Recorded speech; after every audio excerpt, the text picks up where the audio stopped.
Yo, what's going on, guys? Chris Barnard here, Overtime Athletes. So for today's video, what I wanted to share with you guys, my favorite single leg strength movement for athletes. Now, I'm constantly evolving as a coach, and what I always want to share with you guys is movements that I feel like are the most bang for your buck. So the older I get and the more experience I get, the more simplified I get, and try not to add too much bells and whistles to a lot of the training and really just be able to receive that stimulus, that stress from those particular movements. So the movement that I actually have for you guys today, as opposed to going into why so much I love it, I'll touch on that, but I really just want to go over the progressions and how I progress it through a typical off season or somebody's training block. The movement is the reverse lunge, okay? The reason why I love the reverse lunge, just for two quick reasons, is A, because of the way that it attacks the entire leg, especially the posterior chain, the glute hamstrings. But the B is because the amount of range that you're training it in, okay? So if you think about an elevated reverse lunge, most commonly people make the mistake of transferring their weight. The way I love to teach it is I love to have them really stay on that front leg, the leg that they're using, and that back leg just becomes the support, almost like the kickstand, so they can balance. So what I really like to see is have them come chest over the thigh and have them get their glute down to their Achilles as deep as they can, coming right back up. So that's that deep range that I love to train. I love to train it because it creates that unilateral dynamic stability, and it really strengthens that single leg, which I feel transfers over to, first step, explosion, jumping, anything in those athletic movements that requires that hip hinge, and also any kind of gait movement.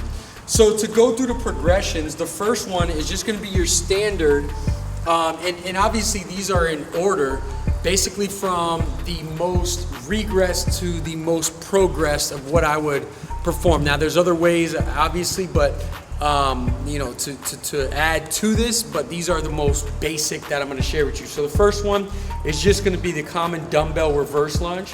So as you see, I'll have the athlete here, get that range, really keep that heel on the ground, and alternate legs. The next progression from there is to elevate it.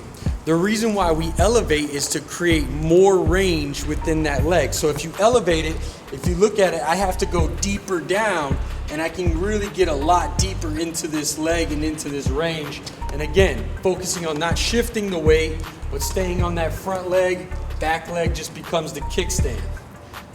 The next progression, number 3, would be the barbell, where I basically put an axial load. So anytime I place the load on top, now it becomes tougher to balance. I have to transfer energy from the lower body up to the upper body to stabilize the weight on my back. It's the same exact movement, however, but it's a little more center, controlled, boom, same thing, alternating legs. From there, I can simply elevate this movement, so placing the block here, elevating it with the barbell, and then finally, the last but not least, I would elevate it or ascend this movement by adding bands or chains. And really what I like about the bands is it's accommodating resistance. So as you come up, it becomes a lot harder, or the resistance gets a lot heavier as you come up. So I really love to teach the athlete to accelerate through that movement as fast as you can when it comes to the bands.